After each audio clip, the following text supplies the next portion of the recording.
Rulo, ¿de qué estaremos hablando? Obviamente de esto, ¿no? Sí, déjame adelantar un número nada más. Adelantar. ¿Breaking news? No, es un número del presupuesto, digo, pero me parece que se da muchas vueltas en torno a que sí, lo que se quiso interpretar, pero se dijo. El número es concreto, che. El resultado financiero, que es el déficit. Sí. Esto que está expresado en millones, es decir, que sean 2.961.840, o sea, más o menos 3 billones. Sí. No ronda. Dice, fuentes de financiamiento. Sí. Son la misma cifra. O sea, como corresponde un presupuesto, tenés tal déficit como... Me va a faltar esta guita a fin de año y la voy a sacar de tal lugar. Le voy a sacar de tal lugar, exactamente. ¿Cuáles son? Te dice, títulos públicos en pesos, o sea, emisión de deuda, Sí. 1.200.000. Bien. Acreedores externos oficiales, que decía organismos, es decir, Banco Mundial, BID, qué sé yo, lo que sea, 676.000. O sea, de los 2 millones, de los casi 3 millones, ahí tienes 1.200.000 más 600 y pico. Y te dice, adelanto transitorio es el Banco Central. El Banco Central es el que emite. Esto es emisión. 1.080.000. Es decir, la tercera parte del presupuesto sale de emisión monetaria. Es decir, después lees el texto del presupuesto y dices, no, acá interpreto que esto es un guiño al fondo, porque entonces la emisión del... No, está el dato está. Y no es contradictorio igual, ¿eh? No es contradictorio porque el otro es una cosa... No, pero digo, no es contradictorio mantener en línea la emisión con el producto y emitir 1 billón para financiar el déficit con 1 billón. El asunto es si emitís más. Bueno, este año, de hecho, ahí por eso es interesante lo que decía Clery. El año pasado también estaba en el presupuesto. El texto ese, que no dice nada, y seguramente... No significa nada porque no se cumple. En general el presupuesto no se cumple. Porque el presupuesto de Néstor Kirchner también lo diría, así que sí, vamos a ser prudentes, qué sé yo. Perfecto. Yo lo que digo es que en este juego político de conversaciones con el fondo político, no económico, el fondo exige cosas que sabe el fondo que no se van a cumplir, pero las exige a sabiendas de que eso es una condicionalidad que requiere del otro lado también un gesto. O sea, en el vínculo político. Sí. Después en el vínculo económico, todos saben que hay cosas. Bueno, nosotros hemos dicho acá muchas veces que el acuerdo con el fondo es un acuerdo que no se va a cumplir. O sea, el acuerdo con el fondo, ¿no? Vos lo has dicho muchas veces, Rulo. Se va a firmar un acuerdo de refinanciación que en su momento no va a implicar el pago de esa refinanciación. O sea, que en el momento que se firma el acuerdo ya se sabe que ese acuerdo no se va a cumplir. Pero, de todas formas, eso tiene una letra y tiene injerencia en decisiones, o por lo menos la historia demuestra que ha tenido injerencia en decisiones económicas. Pero bueno, es cierto que todo esto impacta... Pero tenés el número en el presupuesto, digo, de la injerencia es esta. Decís, tengo un 4,9% de déficit total, acá incluyo el déficit financiero. Y de los 4,9, 1,8 puntos van a ser emisión. Esto no es línea del fondo. Perdóname, pero esto no es la línea del fondo. Qué sé yo, tomalo como quieras. El viernes el fondo dice pero es un 1,8%, pero es un 1,8% de derecha. El viernes el fondo dice reducir la emisión. También dice las tasas positivas, bueno, todo lo que ya comenzamos a hacer. También dice el fondo el viernes, aparentemente como una condicionalidad. Acá la cuestión de fondo es la política previsional, que es uno de los grandes gastos de erogación del Estado. La política del Estado, la obra pública, si se va a mesetar, se va a desacelerar el gasto de obra pública, que tampoco es tan importante, hay que decirlo, es importante, pero más o menos perdón, no hay una gran obra pública en Argentina, no hay una gran obra que se esté haciendo y demás, está todo encargado. Hay obras financiadas, bueno, en el caso, por ejemplo, y lo que más que se destaca, en este presupuesto es lo que más se destaca, la obra pública. Ahora, está bien, después que si se cumple o no se cumple, bueno, es una cosa. Ahora, si se cumple o no se cumple con el fondo, esto no tiene nada que ver con el fondo. Bueno, entonces vos decís que es un presupuesto, es interesante esto. Entonces un tema previsional, tema de obra pública, tema salarios de los empleados estatales. Y los otros salarios también. Y los otros salarios. Y te habla mejora del poder adquisitivo de los trabajadores. Bueno. Es decir, le pedir al gobierno todo esto, te hace todo esto, y dice sí, pero seguro que hay un guiño al fondo. La mejora del poder adquisitivo de los trabajadores no se está verificando en la realidad, Rulo. ¿Del 2022 no se verificó hasta ahora? ¿Lo del 2022? No, claro, todavía no empezó el año. No, está bien, bueno, pero estamos hablando. Bueno, pero entonces vos me estás diciendo, como no lo hizo, una política, como no lo hizo, cuando cambie la política lo condeno porque no lo hizo antes. Es lo que me estás diciendo es no, esto. Rulo, te estamos diciendo que es el mismo staff económico y la misma dirigencia política, ¿no? Que vienen diciendo, pará. Esperá, bueno, Rulo, no estoy de acuerdo. Argumentar. Argumentar, listo. Déjame argumentar y si no estás de acuerdo, agarrás mis argumentos, los refutás, argumentás en contrario y demás. A ver, lo que está pasando con la política por caso previsional, la jubilación mínima, 29.000 pesos, que cada vez compras menos con eso, cada vez compras menos alimentos, cada vez empeora la calidad de vida, de alguna manera. Ahora va a haber un bono de fin de año, me parece que están demorando demasiado, no sé por qué demoran tanto una noticia que a esta altura, ¿no? Que estamos a una semana casi a una semana a 10 días de Navidad, estaría bueno que traigan un poquito de tranquilidad a la familia de los jubilados y los pensionados, y no sé por qué el gobierno demora tanto en una decisión. Se dieron más detalles, pero todavía bueno, no sé, honestamente no lo sé, debe ser porque deben estar definiendo las cifras, ¿no? Deben estar definiendo las cifras. Bueno, ahí Clery decía que estaba yendo a ANSES seguramente. Ojalá que así sea, ¿no? Sería bueno que traigan un poquitito de alivio a un sector que está tan golpeado como los jubilados. Bueno, después otro tema, el tema de los subsidios, a los servicios públicos. Se van a quitar subsidios. ¿Contempla el presupuesto la quita de subsidios? ¿Qué impacto tiene eso en las economías de la familia? ¿Y qué impacto eso tiene sobre el aparato productivo? La pregunta que te trasladé en el día de ayer. Rulo, no soy especialista en el tema, te pregunto, así como Culfas y Guzmán se la pasan diciendo, crecimos el 10%, y el presidente también acompaña eso, se creció, no se distribuyó, se creció, no se distribuyó, bajó la indigencia, la pobreza bajó el 1%, lo contaste vos, Rulo, el otro día, y si crecimos el 10%, bajamos el 1% en pobreza, bajó la indigencia. La pregunta es, en la negociación del fondo, ¿está contemplado de alguna manera ponerle el pie a los aumentos jubilatorios? Cobran 29.000 pesos, el 80% de los jubilados cobran menos de 35.000 pesos. ¿Entendés? Si lo hiciese Macri, estaríamos prendiendo fuego la Plaza de Mayo. Me parece, hay cosas, en mi opinión, hay cosas que no sé si, por lo menos el rol mío de un pequeño comunicador, yo no sé si tengo ganas de justificar de que los jubilados cobren 29 lucas. No sé si tengo ganas de justificar eso. Y me parece que es una política pública. Y el gobierno es gobierno. El gobierno es gobierno.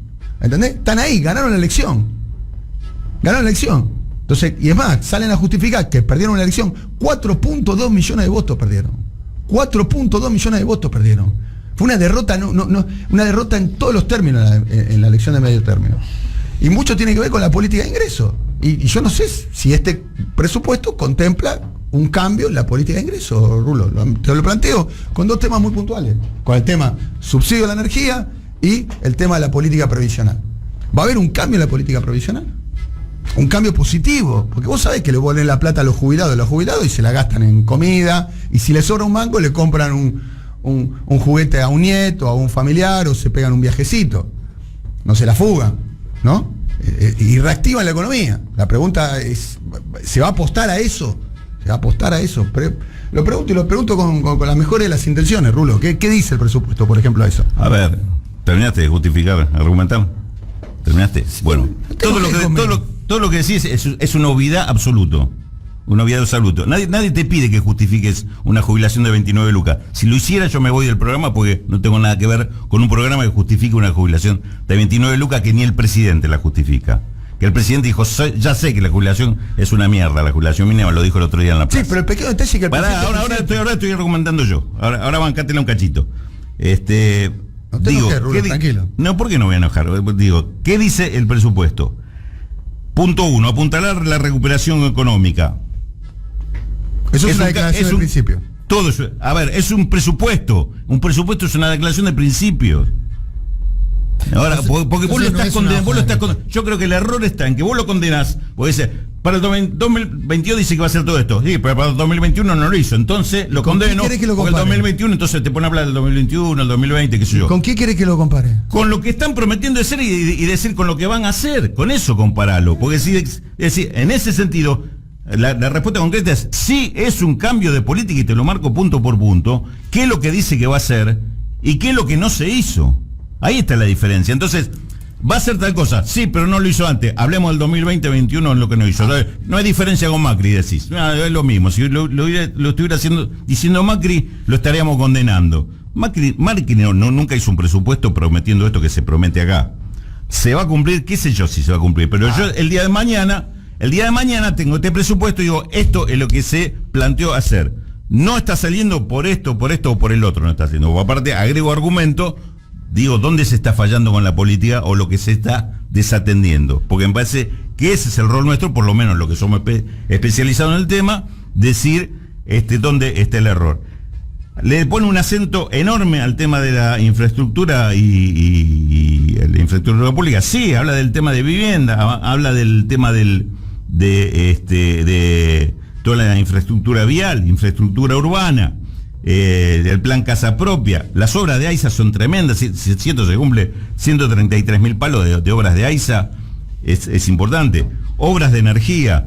Ahora, el tema del tema de la eliminación de subsidios, yo espero ver cómo es el de esto, porque hasta el día de hoy, y en esto es un criterio que no vamos a coincidir, el subsidio es a las empresas. El subsidio es a favor de las empresas porque le reconoces un valor que no lo tienen como costo y le estás dando una retribución que es mucho más alta del costo. Entonces el quilombo acá es si te vas a pelear con las empresas energéticas o no, y no de la distribuidora, fundamentalmente las generadoras y las productoras de petróleo.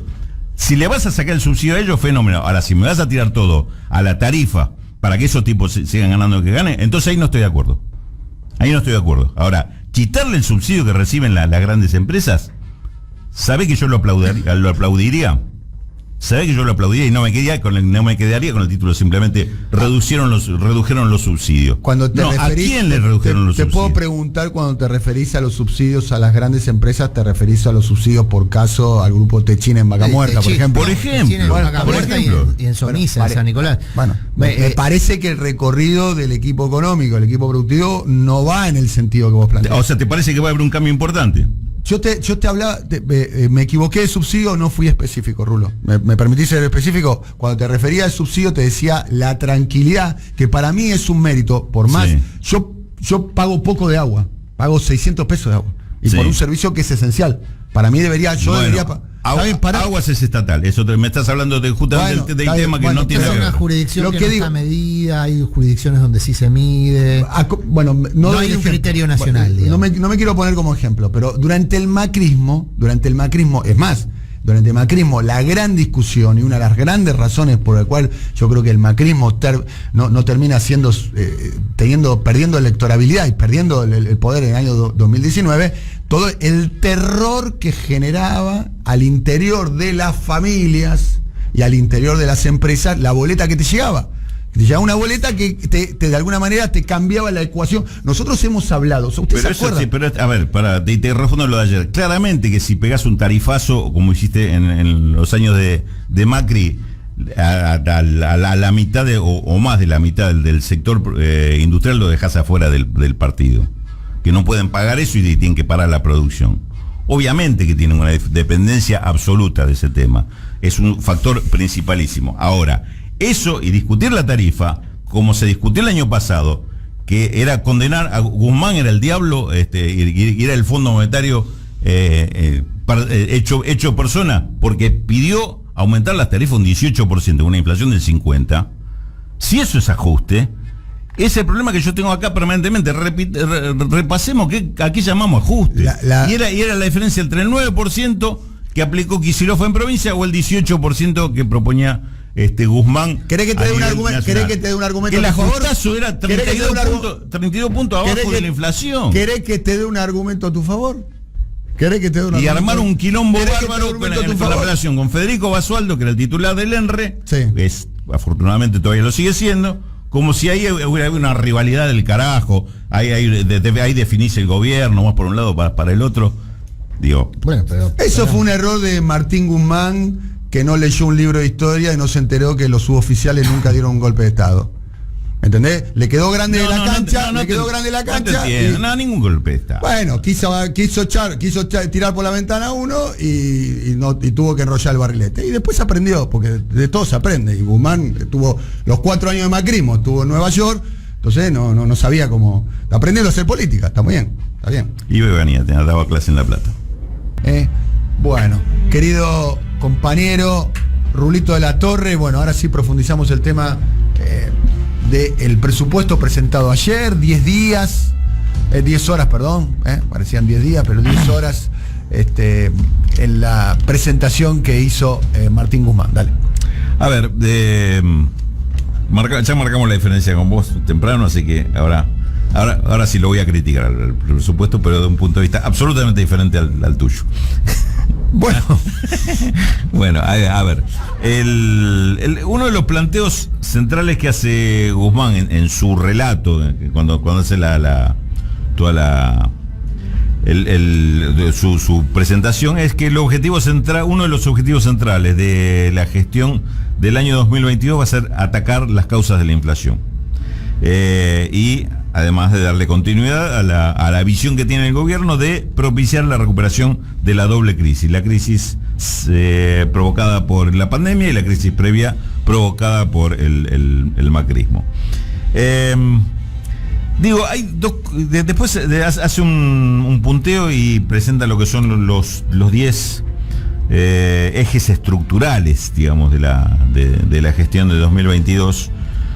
Podríamos repasarlo, vamos a ir haciendo de a poquito para no enumerar 10 ejes que se van a confundir a entender. Pero entre los 10 ejes, primero, me llama muchísima atención que no hay un solo eje planteado así directamente sobre el tema de la pobreza.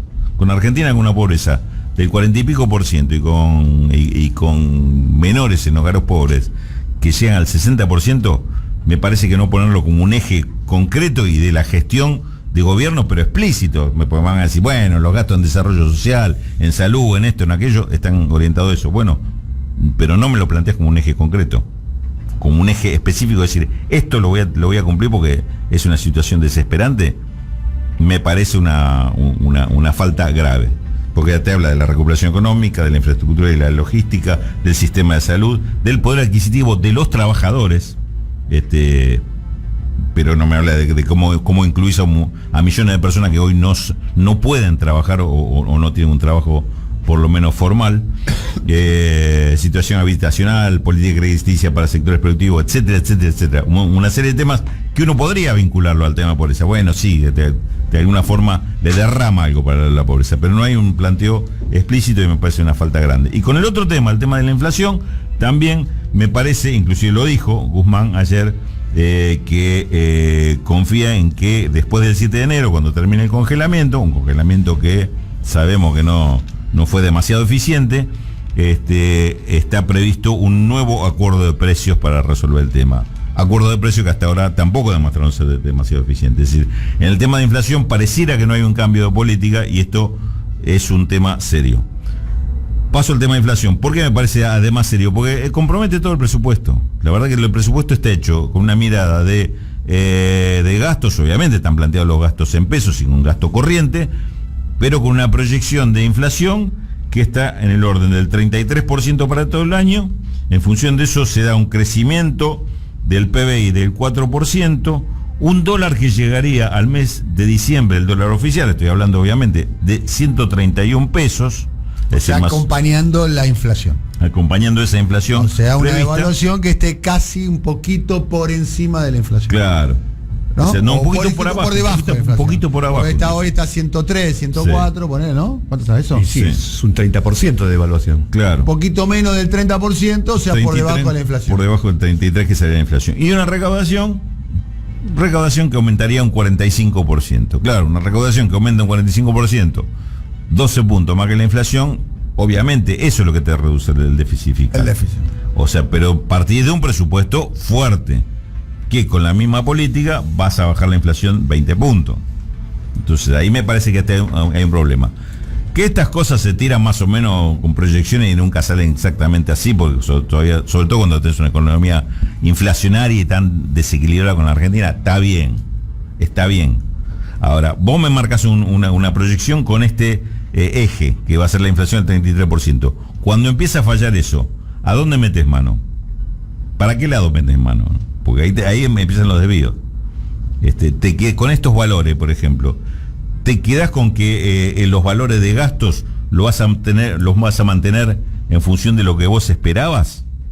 Es decir, ese un aumento donde te dijiste aumento del 40 y dices, bueno, 33 le estoy dando 7 más. Ahora, cuando la inflación es 50, te quedás en 40 y significa que le ajustaste los gastos en ese lugar porque le redujiste 10 puntos con respecto a la inflación. Ahí es donde van a valer mucho las definiciones políticas del momento. Pero vos dijiste que van a atacar las causas estructurales de la inflación. Sí, pero no las veo. Pero dijeron cuáles son las causas estructurales. No, porque evidentemente las herramientas son las mismas que hasta ahora.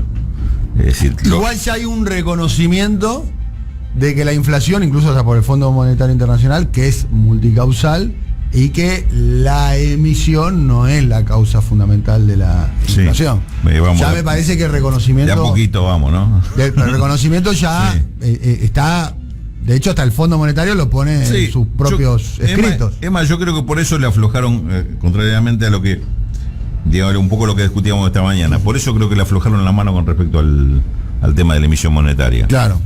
Es decir, pues una de las cosas repasadas esta mañana, yo decía, no es una política. Está claro que la emisión... presupuesto esperando lo que diga el fondo, pues de hecho dice el 33% del déficit se va a financiar con emisión monetaria. Lo dice el presupuesto. Sí. No, está claro. Por ejemplo, en el año 2021... la emisión monetaria en los Estados Unidos fue del 25% de la base monetaria, porque expandieron mucho por el COVID, ¿te acordás que te mandaban un cheque a tu casa para que te quedes en tu casa en los momentos muy dramáticos? Y la inflación fue del 1.4. Vos expandís 25 y es 1.4 la inflación, lo cual, ¿qué tipo de teoría? Esto el gran tema, yo no soy un especialista en el tema, acá el especialista es Rulo, pero la gran discusión con los monetaristas, ¿qué tipo de teoría económica que no se verifica en la principal economía del mundo? Donde la inflación es la base monetaria, o sea, la plata en los bolsillos de los norteamericanos o en las cuentas a la vista de los norteamericanos, que es la base monetaria, aumentó 1 de cada 4 dólares, era nuevo, de la maquinita. Platita. Claro, es el plan platita de Donald y el plan platita de Biden, Sí. Y sin embargo, bueno, ahora la inflación está creciendo, ¿no? Ahora sí, en Estados Unidos, en Europa, hay un fenómeno novedoso en Occidente, ¿no? Que es la inflación. Pero y el plan platita de Bush también, porque el del 2008-2009 también la crisis esa te demostró que lo solucionaron, pero esa vez fue mucho más grande, no me acuerdo la cifra, pero creo que superaba. Con la caída del aumento fue más del 100%. Pero se la dieron a los bancos. Sí, bueno. Y a las empresas. Salió el Estado norteamericano a emitir deuda para salvar a la General Motors. Sí. Que en ese momento era la automotriz número 1 del mundo. Yo me acuerdo que estaba en C5N en ese momento, propiedad de Daniel Haddad, cuando trabajé en C5N en ese momento, como animador, como conductor de noticiero. No sé de qué se ríe. Y me acuerdo que la discusión que yo le planteaba a muchos de los que estaban ahí, el staff de C5N era una línea mucho más conservadora liberal de lo que es ahora, ¿no? Ahora es mucho más heterodoxa, ¿no? Pues la línea editorial es otra, ¿no? Los dueños son otros, la línea editorial es otra. Yo le planteaba esto, bueno, ¿cómo me explican esto? Desde la doctrina liberal conservadora, que el Estado norteamericano emite deuda para salvar una empresa. ¿Por qué quiere salvar una empresa? Porque esa empresa representaba algo muy importante para Estados Unidos, la General Motors, desde el punto de vista social, económico, cultural, simbólico, identitario, lo que sea. Así se multiplicó por 100 eso, ¿no? ¿No? Al final del día recurren al Estado, ¿o no? Tal cual. La paradoja más grande es Javier Milei, que es el jefe de economista del grupo Ornequian, dicho sea paso. Pocas empresas con más regulación estatal como los aeropuertos, ¿no? Dicho sea paso, viste como ahí la casta no entra, ¿no? Dicho sea paso, gran empleador. Para mí es un beneficiario de un monopolio entregado por el gobierno. Monopolio natural, y está muy bien. Claro. Y para mí es un gran empresario, en muchos aspectos es un gran empresario. Natural hasta que lo privatizás. Yo no sé si es tan natural. Pero se supone. Una vez que lo pusiste en mano privada, digamos. Se supone que la actividad aeroportuaria es una actividad de regulación estatal al 100%. A eso voy, digamos. No son hamburguesas que vos. Sí, por eso se suponen las dos cosas. Primero pediste un monopolio y después se supone que la regulación. Javier Milei, que ayer no fue a la reunión ya faltó. Un vago. Sí. Un vago. Un casta. No, porque la verdad, porque es un vago, porque la verdad que el laburo de los diputados es casualmente las comisiones. El laburo de los diputados, el laburo en serio de los diputados, el laburo duro de los diputados, es en las comisiones. Bueno, pero, investigar. pero no sería un tema de él. ¿De qué se trataba la comisión? No, el tema del presupuesto. ¿Y Milei qué es? Economista. Ah, entonces bueno, era- pero ¿qué es la paradoja? Que en la crisis, en la pandemia, el Estado argentino le dio al grupo Urnequian, además de que le extendió del 28 al 38 la concesión, una cosa insólita, ¿no? Pero bueno, no importa. Le dio al 6 grupo años Urnequian los ATP, y está bien que se los dé. No, a ver, no tenés que discriminar a nadie. Pero el Estado rescatando a Urnequian y a Milei. ¿Se acuerdan que en esos días también estaban todos, viste? En la época de la pandemia estaban todos callados, ¿no? Sí. ¿Se acuerdan que todos pedían guita? Ahí no había déficit, no había nada, ¿eh? Artana diciendo, no, emitan. El grupo Clarín recibió. Claro. Sí, señor. Bueno, en definitiva, vuelvo al presupuesto. Redondeamos. No, estábamos en el presupuesto igualmente. Digo, pareciera un presupuesto, digamos, ordenado para seguir algunos lineamientos, para empezar a cumplir cosas que no se cumplieron, pero no para modificar cuestiones estructurales. Digamos, cada vez que dice estructurales, yo pongo en duda si estamos planteando reformas estructurales claras. Por ejemplo, cuando habla de profundizar la estabilidad macroeconómica, a mí es una frase que hasta que no me la explicás me queda suelta, me queda medio vacía. Claro. Puede ser un ajuste eso. Y la estabilidad macroeconómica, que es mantener la actual situación, el actual nivel de pobreza, o la distribución de ingresos, o me estás hablando de un cambio en la distribución, pero manteniendo la estabilidad. Bueno, entonces, ¿cuál sería ese cambio? Es decir, estos son los factores que obviamente faltan y tienen mucho más que ver con la gestión que con los números en sí. Es decir, marca, digamos, un contexto donde parece, bueno, mantenemos firme la política y no nos bajamos de esto, pero tampoco nos vamos demasiado del rumbo que está encarado. Digamos, no hay un cambio profundo. Y creo que hay algunos problemas, no solo el de la deuda, son cambios profundos. Me parece saludable el tema de que no está previsto ningún pago al Fondo Monetario este año. Y yo tengo entendido que cuando venga el programa plurianual, durante los primeros 4 años tampoco está previsto ningún pago. 22, 23, 24, 25. Hasta el 26 me parece que no hay pagos al fondo de lo que se está planteando hoy en Washington con el tema del acuerdo. Ahora, este presupuesto saldrá y seguiremos en la batalla de cómo es la gestión y cómo se resuelven los problemas urgentes y cómo se deberían resolver otros problemas de cambios estructurales, que me parece que no está, obviamente, y sí, lo planteo claramente, me parece que no está en la mirada, en la perspectiva de este gobierno, hacer cambios estructurales que modifiquen esta situación tan desigual que tenemos en cuanto a las condiciones de poder económico.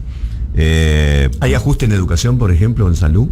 No, está planteado que se mantiene o aumenta inclusive los presupuestos de educación y salud y el desarrollo científico también, pero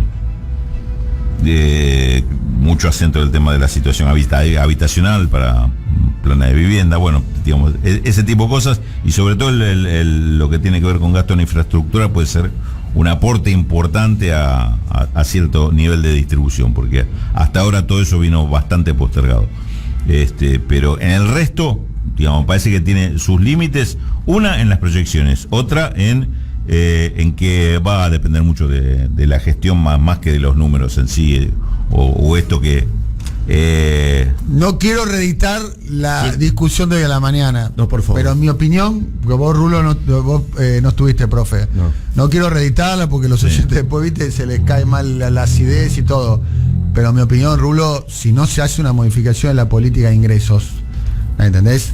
No quiero utilizar la expresión shock distributivo, la verdad que no sé, pero si no se controla un poco la inflación y no se mejoran los ingresos...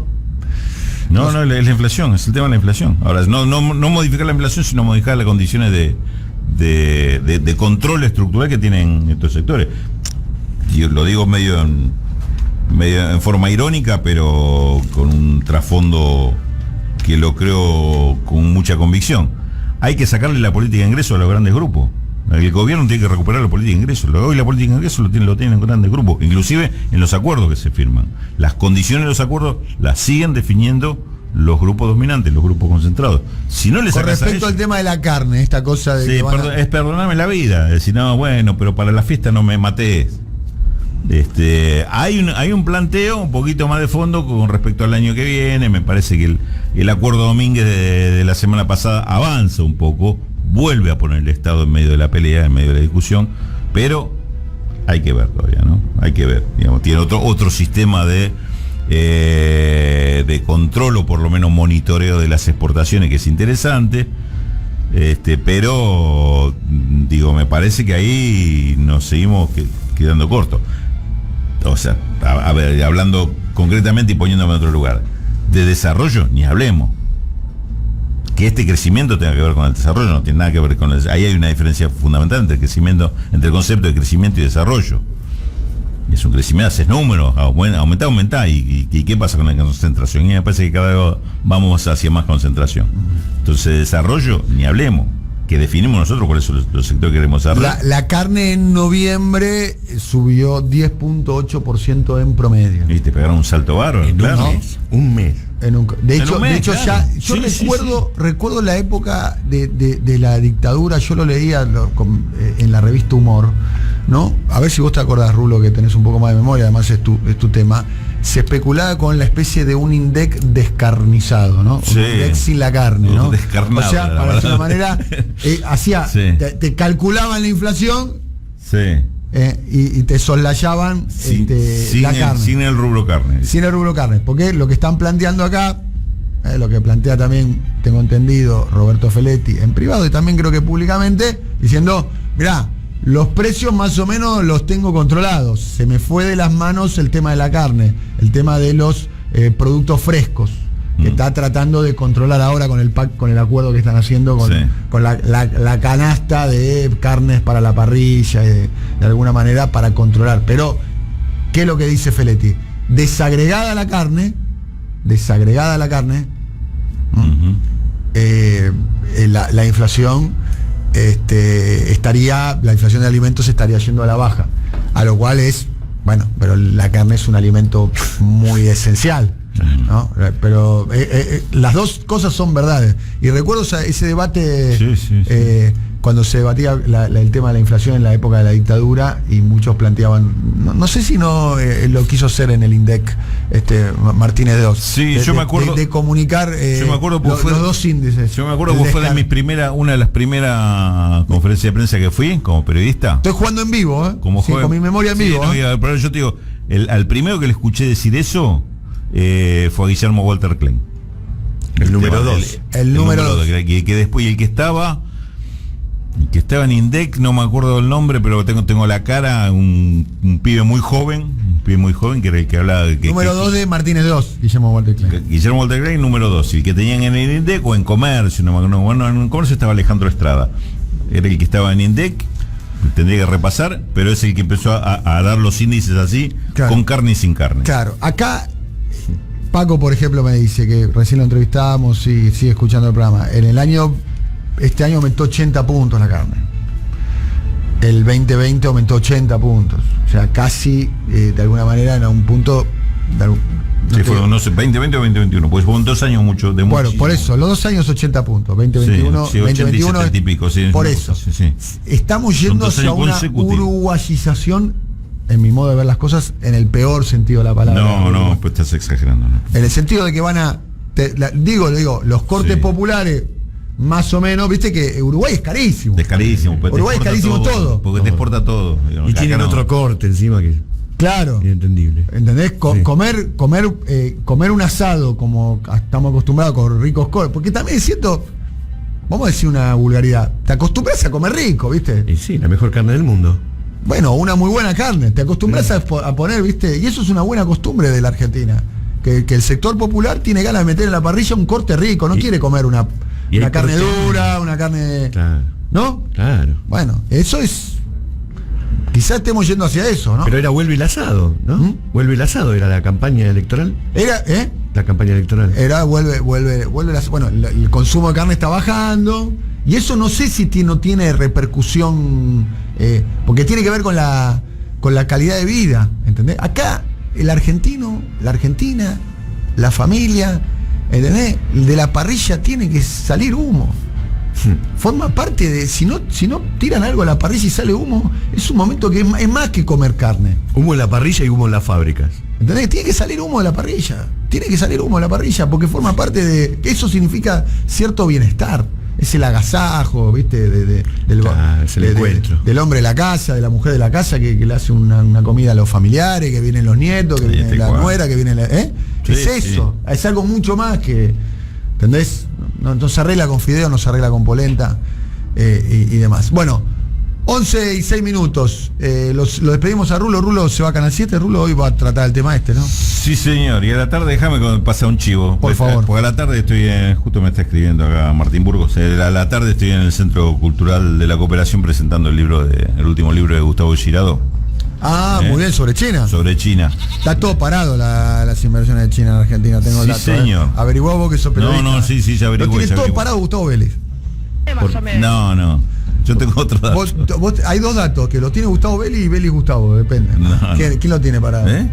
Que China mismo paró las inversiones porque, digamos. ¿Quería arreglar con el fondo? ¿Hasta que arregle con el fondo? Exactamente. ¿Sí? Están jugando muy fuerte a ser parte de la gobernanza internacional. De la gobernanza internacional. Claro, entonces dice, sí, bueno, nosotros cumplimos todo los mandatos del fondo, pero queremos opinar ahí adentro. Es parte interesante que analiza Gustavo en el libro también. Justamente lo estuve leyendo esta mañana tempranito. Ese punto. Como China está incorporándose a la discusión dentro de los organismos creados post Bretton Woods, pero a la vez cuestionándolo para hacer toda una nueva. Por eso el libro se llama Made in China, porque los tipos es como que están proyectando una nueva gobernanza internacional donde ellos sean los que pisan fuerte, nada menos. Bien. Bueno, ¿a qué hora es entonces? A las 19 horas en el Centro Cultural de la Cooperación, en la sala. Acá en Corrientes, bien. Después van y se comen una pizza ahí en Guerrín. No, yo tengo que volver a cerrar el diario. No paro de laburar el Rulo. A cerrar el diario, no, a cerrar la edición, no cierres el diario. Sí, no, cerrar la edición. Sonó feo eso. Sonó feo, sí, uno habla por con favor, lenguaje. Hasta mañana, Rulo, querido.